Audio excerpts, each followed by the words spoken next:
ይህ ታሪክ የሚጀምረው በጥንታዊ ቻይና አስፈሪ አጋንንትና እርኩስ መናፍስት ምድሪቱን በሞሉበት ዘመን ነው። ፏ የተባለ እጅግ ኃያልና ከፍተኛ መንፈሳዊ ጥበብ ያለው መነኩሴ ኔንግሬን ከተባለ ታማኝ ደቀ መዝሙሩ ጋር በመሆን አንድ አደገኛ ተልዕኮ ጀምረዋል። በአንድ ሚስጥራዊ የብርሃን በር ውስጥ አቋርጠው በከባድ በረዶ ወደ ተሸፈነ ተራራ ላይ ደረሱ። እዚህ የመጡት ዝም ብለው አልነበረም። ረጅም ጊዜ ሲከታተሏት የነበረችውንና እጅግ አደገኛ የሆነችውን የበረዶዋን አጋንንት ንግስት ለማደን ነበር። ንግስቲቱ መነኩሴውን ፊት ለፊት ልክ እንዳየችው ያለምንም ማቅማማት በሙሉ ኃይሏ ዘግናኝ ጥቃት መሰንዘር ጀመረች።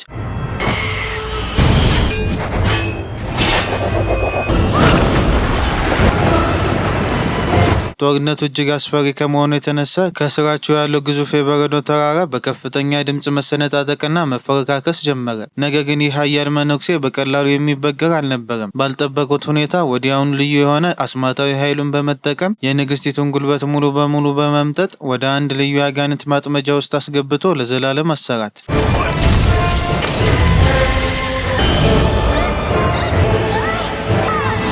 የበረዶዋን አጋንንት በድል ካሸነፉ በኋላ ኃያሉ መነኩሴና ደቀ መዝሙሩ ወደ መኖሪያቸው ወደ ጂንግሻን ቤተ መቅደስ ተመለሱ። እዛ ሲደርሱ አጋንንቶች ብቻ ወደሚታሰሩበት ልዩና ጥንታዊ የሌይፌንግ ግንብ ውስጥ በማስገባት በአስማታዊ የድንጋይ መስታወት ውስጥ ለዘላለም ዘጉባት። በሌላ በኩል ደግሞ ታሪኩ ወደ ሌላ አቅጣጫ ይወስድናል። በአንድ ራቅ ያለና ውብ ተራራ ላይ እጅግ ማራኪና ቆንጆ የሆኑ ሁለት የእባብ አጋንንቶች ይኖራሉ። አንደኛዋ አረንጓዴ የእባብ ችንግ ስትባል፣ ሁለተኛዋ ደግሞ ነጯ እባቡ ሱሱ ትባላለች።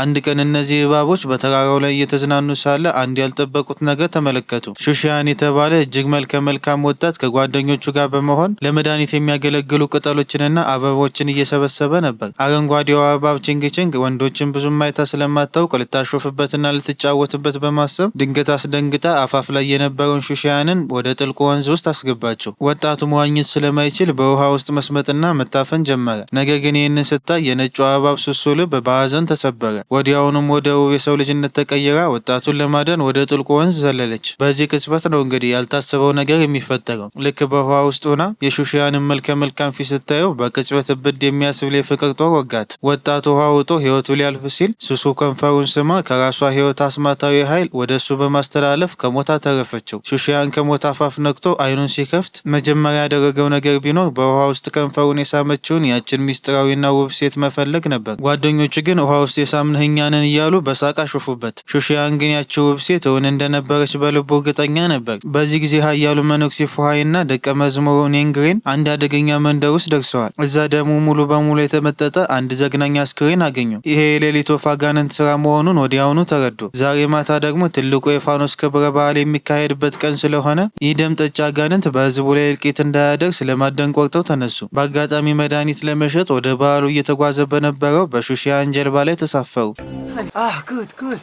I'm spent when not helping others. Please. Your ultimate dream.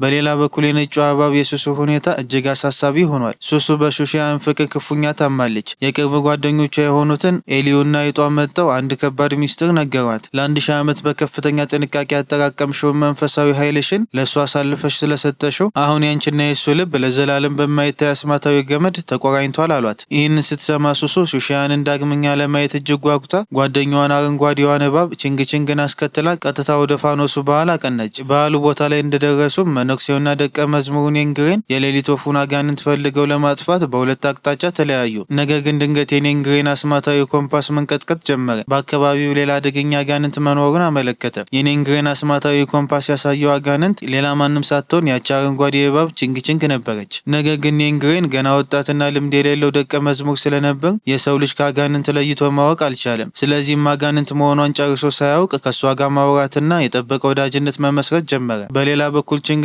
የሱስን ፍቅር ሹሺያንን ፈልጋ ወደ ወንዝ ዳርቻ አመራች። ሹሺያን መድኃኒቱን እየሸጠ ሳለ ችንግ ጠጋ ብላ እህቴ አንተን ማግኘት ትፈልጋለች አለችው። ነገር ግን ሹሺያን ስለማያውቃት ችላ ብሏት ጀልባውን አስነስቶ ሊሄድ ሞከረ። በዚህ ጊዜ ችንግ አስማቷን ተጠቅማ ጀልባውን በመጥለፍ ሱሱ በጉጉት ወደምትጠብቅበት ቦታ ወሰደችው። እዛም ሲደርሱ ሱሱ እየጠበቀችው ነበር።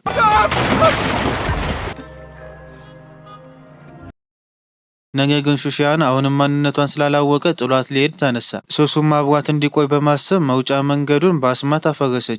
መንገዱ ስለተዘጋ አብረው ቁጭ ብለው ማውራት ጀመሩ። ሱሱ የፍቅር ጥያቄ አቀረበችለት። ነገር ግን ሹሺያን ይቅርታ እኔ ሌላ ያፈቀርኳት ሴት አለች ብሎ ፊት ለፊቷ መለሰላት። ይህንን ስትሰማ የሱሱ ልብ ክፉኛ ተሰበረ። ነገር ግን ሹሺያን ንግግሩን ቀጠለ። ያፈቀርኳት ሴት ትናንትና ውሃ ውስጥ ሰምጥ ህይወቴን ያተረፈችልኝ ያቺ ሚስጥራዊ ሴት ናት አላት። ይህንን ስትሰማ የሱሱ አይኖች በደስታ አበሩ።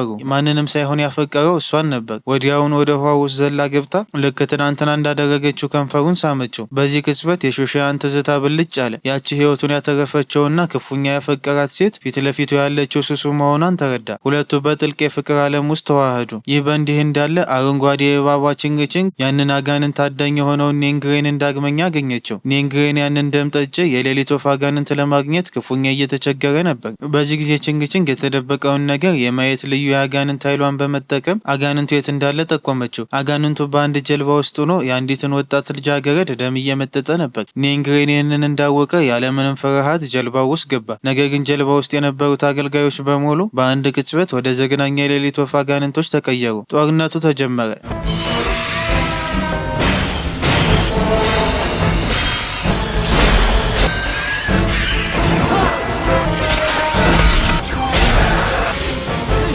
ነገር ግን ማንም ያላሰበው አሳዛኝ ክስተት ተፈጠረ። የሌሊት ወፎች ንጉስ በድንገት ከየት መጣ ሳይባል የኔንግሬንን እግር አጥብቆ ያዘውና በጭካኔ ነከሰው። ኔንግሬን በህመምና በድንጋጤ ሲጮህ ድምፁን የሰማው ኃያሉ መነኩሴ ፉሃይ በቅጽበት እዛው ቦታ ላይ ከተፍ አለ።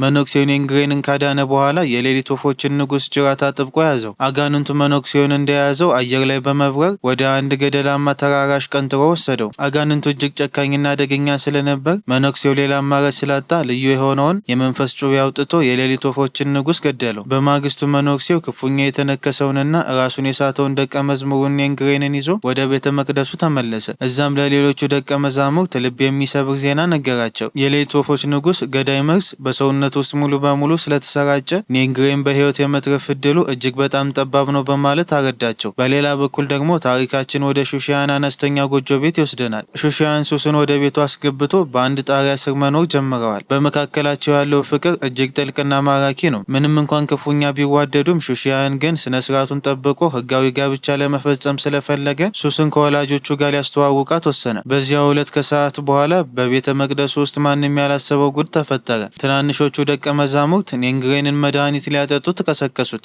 ነገር ግን ኔንግሬን አይኑን ገልጦ ሲነሳ ልጆቹ በድንጋጤ ጮሁ። ምክንያቱም የኔንግሬን ሰውነት ቅርጹን እየቀየረ ጥርሶቹ እየሾሉ ሰውነቱ ወደ ሌሊት ወፍነት እየተቀየረ ነበር። አጋንንት አዳኙ ወጣት ራሱ አጋንንት ሆኖ ርፍ አለው። ትናንሾቹ ልጆችን በከፍተኛ ፍርሃት እየወጡ ሂደው ለኃያሉ መነኩሴ ነገሩት። በሌላ በኩል አረንጓዴው እባብ ችንግችንግ የሹሺያንን ቤተሰቦች ሱስን ሊጠይቋት እንደሚመጡ ስላወቀች አንድ የፈረስና የተተዋወገ ቤት ፈልጋ በማግኘት በአስማት ኃይሏ ወደ እጅግ ዘመናዊና የተንደላቀቀ ቤተ መንግስት ለመቀየር አሰበች። ነገር ግን ወደ ቤቱ ስትገባ አንድ ልብ ሰባሪ ትዕይንት ተመለከተች። ኔንግሬን አጋንንት ሆኖ በመቀየሩ ምክንያት በራሱ አፍሮ ህይወቱ እንዳበቃለት አስቦ ራሱን ሊያጠፋ እየሞከረ ነበር። ችንግችንግ በፍጥነት ደርሳ ከሞት አዳነችው። የተፈጠረውን እውነት አምኖ መቀበል እንዳለበት ነግራ መከረችው። በመቀጠልም እሷ ራሱ አጋንንት መሆኗን ሚስጥሯን ነገረችው። ችንግችንግ ኔንግሬንን እንዴት አዲሱን የአጋንንት ህይወት መለማመድ እንዳለበት ማሰልጠን ጀመረች። በዚህም የልምምድና የእርስ በርስ መቀራረብ ጊዜ ውስጥ ባልታሰበ ሁኔታ በሁለቱም መካከል የፍቅር ብልጭታ መፈጠር ጀመረ። በማግስቱ ኃያሉ መነኩሴ አንድ መንደር ውስጥ ሲደርስ እጅግ ዘግናኝና እንቆቅልሽ የሆነ ነገር ተመለከተ። በርካታ የመንደሩ ነዋሪዎች በማይታወቅ ሚስጥራዊ በሽታ ህይወታቸው እያለፈ ነበር። ይበልጥ የሚያስገርመው ደግሞ በዚህ በሽታ የሚሞቱ ሰዎች በሙሉ ወንዶች ብቻ ነበሩ። መነኩሴው በዚህ መንደሩ ሹሺያንን አገኘው። ሹሺያን በሞት አፋፍ ላይ ያሉትን ነዋሪዎች ለማዳን ሌት ከቀን እየለፋ መድኃኒቱን ያዘጋጅ ነበር። ነገር ግን ምንም ያህል ቢጥር ያዘጋጀው መድኃኒት በሽታውን ሊፈውስ አልቻለም። ሱሱ የባሏን መድከም፣ መጨነቅና ተስፋ መቁረጥ ስታይ ልቡ አልቻለም። ስለዚህ ማንም ሳያያት መድኃኒቱ ኃይለኛና ፈዋሽ እንዲሆን በማሰብ የራሷን አስማታዊ የህይወት ኃይል ከረቂቅ መንፈሷ ቀንሳ በመድኃኒቱ ውስጥ ቀላቀለችው። መድኃኒቱ በቅጽበት አእምራዊ ፈውስ መስጠት ጀመረ። ይህ በእንዲህ እንዳለ ኃያሉ መነኩሴና ደቀ መዛሙርቱ የዚህ ሚስጥራዊ በሽታ መንስኤ ምን እንደሆነ አረጋገጡ። የበሽታው ምንጭ የወንዶችን የህይወት ኃይል የሚመጡ የቀበሮ አጋንንቶች ነበሩ። አጋንንቶች መነኩሴውን ሲያዩት ውሾች እንዳባረሩት አውሬ ወደ ቀርከሃው ጫካ በመሸሽ ዛፉ ውስጥ ተደበቁ። ነገር ግን መነኩሴ ፉሃይ ዝም ብሎ የሚተው አይነት አልነበር። አልነበረም። ወደ ጫካው ገብቶ ኃይለኛ የጥፋት ድግምት ማንበብ ጀመረ። የቀበሮ አጋንንቶችን መነኩሴውን ለማሳሳትና ለማፍዘዝ በውብ ሴቶች ቅርጽ እየተቀየሩ ሊያማልሉት ሞከሩ። ነገር ግን መነኩሴው የጸና ልብና ጥልቅ መንፈሳዊ ጥበብ ስለነበረው ቅንጣት ታክል አልተበገረም። በመጨረሻም ድግምቱን አጠናክሮ ሁሉም አጋንንቶች ወደ ትክክለኛው የቀበሮ ማንነታቸው በመቀየር ጠቅልሎ አሰራቸው።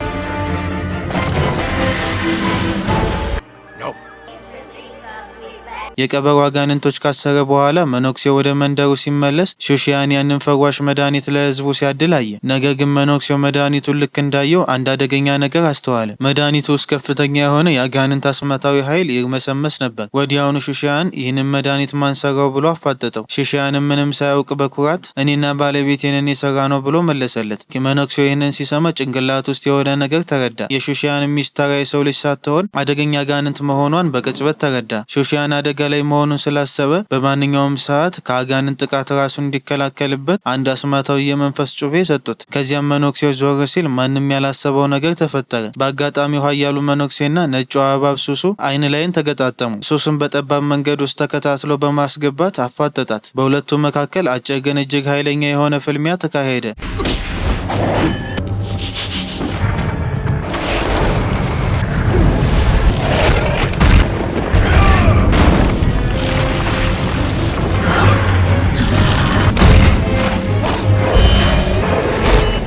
ምንም እንኳን ሱሱ ኃያል አጋንንት ኃይል ቢኖራትም መነኩሴው አሸነፋት። ነገር ግን ፏይ ሊገላት አቅዶ ሳለ በድንገት የእንጨት ሰይፉን መለሰ። ለምን? ምክንያቱም የራሷን የህይወት ኃይል ሰውታ የመንደሩን ህዝብ ከሞት እንዳዳነች አውቆ ነበር። ሆኖም መነኩሴው አንድ ከባድና የመጨረሻ ማስጠንቀቂያ ሰጣት። የሰው ልጅና የአጋንንት ጥምረት በምድር ላይ ከባድ መዓት ያመጣል። ከዚህም በላይ የሹሺያንን ህይወት አደጋ ላይ ይጥለዋል። ስለዚህ አሁን ጥለሽው ሂጂ። ይህንን ካላደረግሽ ግን ያለምንም ማዘኔታ እገልሻለሁ አላት።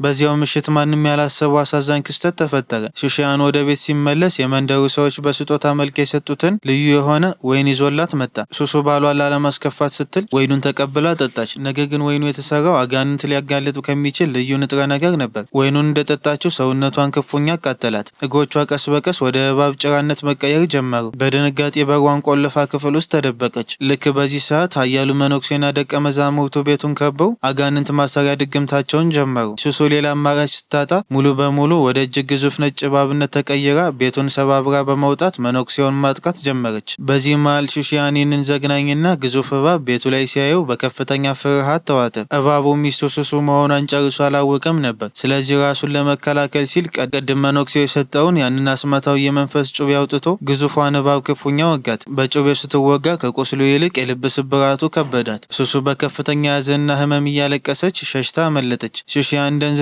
ቁሞ ሳለ መነኩሴው ጠጋ ብሎ አሰቃቂውን እውነት ነገረው። አሁን በጩቤ የወጋሃት እባብ የገዛ ሚስትህ ሱሱ ነበረች አለው። ይህንን ሲሰማ ሹሺያን ማመን አቅቶት ራሱን ስቶ ወደቀ። ሱሱ ክፉኛ ቆስላ ወደ እህቷ ወደ ቺንግ በመሄድ እያለቀሰች የልቧን ሐዘን ተናገረች። እዛ ውሃ ውስጥ ገብቼ ከንፈሩን ባልስመው ኑሮ ይህ ሁሉ መከራ ይመጣም ነበር እያለች ራሷን ወቀሰች። ሹሺያን ወደ አእምሮ ሲመለስ ባዶ ጎጆ ውስጥ ሆኖ በጸጸት እያለቀሰ ነበር። በዚህ ጊዜ ቤት ውስጥ የነበረችው ያቺ የአይጥ አጋንንት ወደ እሱ መጣ አንድ ሚስጥር ነገረችው። እዛ መነኮሳት በእሳት የማይቃጠል የመንፈስ ስር የሚባል ተአምራዊ እጽዋት ደብቀዋል። ያ ስር የሞተ ሰውን ማስነሳትና የትኛውንም ቁስል መፈወስ ይችላል። ሱስንም ሊያድናት የሚችለው እሱ ብቻ ነው አለችው። ሹሺያን ያቺ አጋንንት ብትሆንም እንኳን ከልቡ ያፈቀራትን ሚስቱን በገዛ እጁ በመውጋቱ ትልቅ ጸጸትና የልብ ስብራት ተሰማው። እሷን ለማዳንም ሲል ነፍሱን አስይዞ አይጧን አስከትሎ ቀጥታ ወደ ፌንግጂ ቤተ መቅደስ ግንብ ተጓዘ። ግንቡ ላይ በሐረግ ተንጠልጥሎ በመውጣት ያንን ተአምራዊ ፈዋሽ የሆነ የመንፈስ ስር አገኘው። ነገር ግን ሰውን ሊወስደው ሲል ስሩ በአስማት ራሱን በማባዛት የሹሺያንን ሰውነት እንደ እባብ አጥብቆ ጠመጠመው።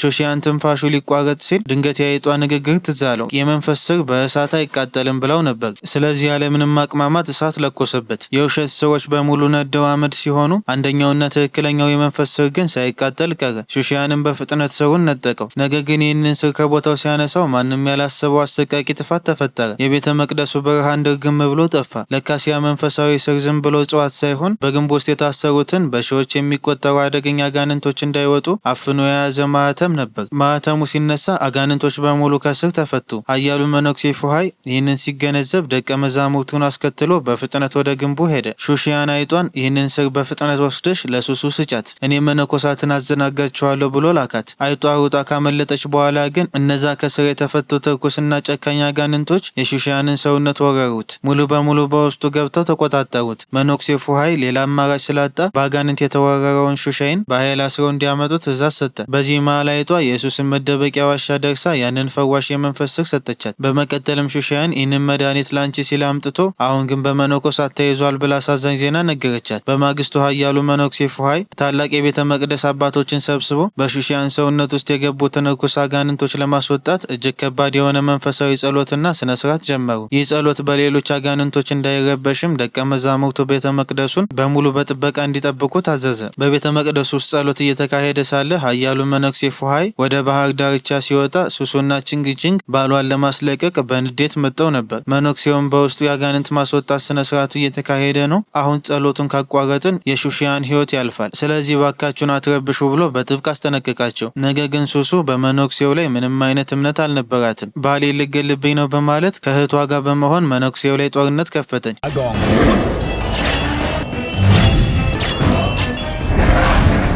መነኩሴ ፉሃይ መንፈሳዊ ጥበቡ እጅግ ከፍተኛ ስለነበር የሁለቱ እባቦች ጥቃት ያለምንም ድካም በቀላሉ መከተው። ሁለቱ እባቦች በችሎታ ሊያሸንፉት እንደማይችሉ ሲረዱ የቀራቸውን የአስማታዊ ኃይል በሙሉ ሰብስበው ማንም ያላሰበውን አሰቃቂ ጥፋት አመጡ። እጅግ ግዙፍ የሆነ የውሃ ማዕበል በመፍጠር ጂንግሻን የተባለውን አካባቢና ቤተ መቅደስ በሙሉ በውሃ አጥለቀለቁት። ሁለቱ እህትማማቾች ወደ አስፈሪና ግዙፍ እባብነት ተቀይረው ጦርነቱን ቀጠሉ።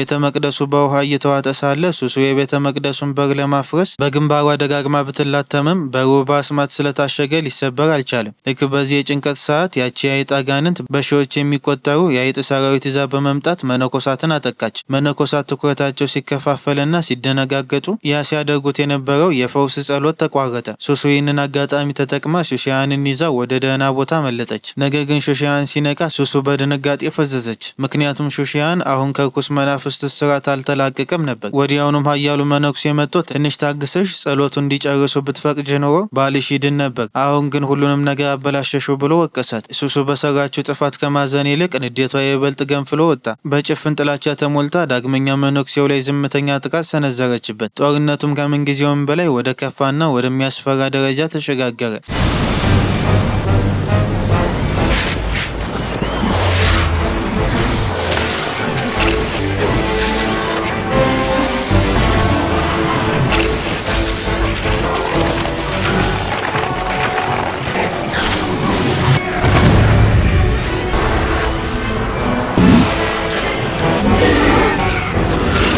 በዚህ አስጨናቂ የሞት ሽረት ውጊያ መሃል ኃያሉ መነኩሴ ደቀ መዛሙርቱን በግዙፍ የውሃ ማዕበል ውስጥ ሲሰምጡ ተመለከተ። የጥፋቱ ስፋት ልቡን ሰበረው። ለምንድነው ሁልጊዜ መከራና ጥፋት የሚከተለኝ ብሎ በሐዘን እያሰበ ሳለ ባልተጠበቀ ሁኔታ ማንም ያላሰበው አዳኝ ብቅ አለ። አሁን ሙሉ በሙሉ ወደ ሌሊት ወፍ አጋንንትነት የተቀየረው ኔንግሬ መጣ። ኔንግሬ አጋንንት ቢሆንም የሰውነት ሐዘኔታው አልጠፋም ነበር። እየሰመጡ ያሉትንና ክፉኛ የቆሰሉትን መነኮሳት አንድ ባንድ እያወጣ ሕይወታቸውን አተረፈ። ግዙፍ የውሃ አውሎ ንፋስ በመፍጠር መነኩሴው ልታጠፋው ሞከረች። መነኩሴው ፉሃይ ግን ከማጥቃት ይልቅ በቡድሃ ሐውልት ላይ እግሩን አጣምሮ በመቀመጥ ጥልቅ ጸሎት ጀመረ። እኔ አሁንም ለምህረትና ለጸጋ የተገባሁኝ አይደለሁም ብሎ ፈጣሪውን ጠየቀ። በቅጽበት ሰማዩ ተከፍቶ እጅግ የሚያንጸባርቅ መለኮታዊ ብርሃን በመነኩሴው ላይ ወረደ። ይህ ብርሃን ወደር የሌለው አምላካዊ ኃይል ሰጠው። መነኩሴው በዚህ ኃይል ተጠቅሞ የሱስን ጥቃት በሙሉ አከሸፈው።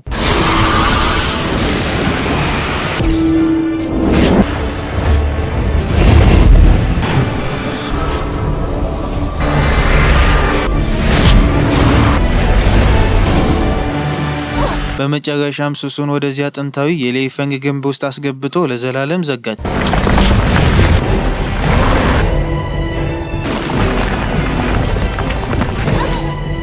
በግንቡ ውስጥ የታሰረችው ሱሱ በመጨረሻ ስህተቷና የሰራችው ጥፋት ገባት። በእንባ ታጥባ ወደ ፈጣሪ ንስሐ ገባች። እባክህን ለሰራሁት ጥፋት ይቅር በለኝ፣ ነገር ግን ለዘላለም ከመታሰሬ በፊት ለአንድና ለመጨረሻ ጊዜ ባሌን ሹሺያንን እንዳየው ፍቀድልኝ ብላ ተማጸነች። የእውነተኛ ፍቅር ንስሐ ተቀባይነት አገኘ። መነኩሴው የሱሱን ጸጸት ሲያይ ልቡ ስለራራ ለጥቂት ደቂቃዎች ተገናኝተው እንዲሰናበቱ በማሰብ ግዙፉን ግንብ ከስሩ ቀስ ብሎ ወደ ላይ አነሳለት። ሱሱና ሹሺያን በመጨረሻ ተገናኙ። ሱሱ የባሏን ፊት ለመጨረሻ ጊዜ ስታይ በእንባ ታጅባ ከንፈሩን ሳመችው። በዚህ የመጨረሻ የፍቅር ስጦታ የሹሺያን አእምሮ ውስጥ የነበረው መጋረጃ ተገፈፈ። የጠፋው ትዝታ በሙሉ በቅጽበት ተመለሰ። ይህ ብቻ አይደለም፣ በሰውነት ውስጥ የነበረው ርኩስ መናፍስ በሙሉ ተመጠው ወደ ግንቡ ውስጥ ገቡ። አሁን ሹሺያን ሙሉ በሙሉ ድኗል። ነገር ግን የመለያያው ሰዓት ደርሶ ነበር። ሱሱ የሰራችው ጥፋት ከባድ ስለሆነ ለዘላለም በግንቡ ውስጥ መታሰሯ ግድ ነው። ግንቡ ቀስ በቀስ ወደ ታች ሲዘጋ ሁለቱ አፍቃሪዎች በከፍተኛ የልብ ስብራትና በእንባ ተሰናበቱ። እስከ ለተሞት የድረስ አፈቅርሃለሁ፣ ለዘላለም የኔ ነህ እየተባባሉ የሞት እንኳን ሊያጠፋው የማይችለው የዘላለም የፍቅር ቃል ኪዳን ተለዋወጡ። በዚህ ጊዜ አረንጓዴው እባብ ቺንግ ውድ እህቷን ለዘላለም እንዳጣቻት ስትረዳ በከባድ ሐዘን ተውጣ ያንን አካባቢ ለቃ ሄደች። ታሪኩ ሲጠናቀቅ ሹሺያን ለሚስቱ ቅርብ ለመሆን ሲል እድሜ ልኩን እሷ የታሰረችበትን ግንብ ጠባቂ ሆኖ ቀረ።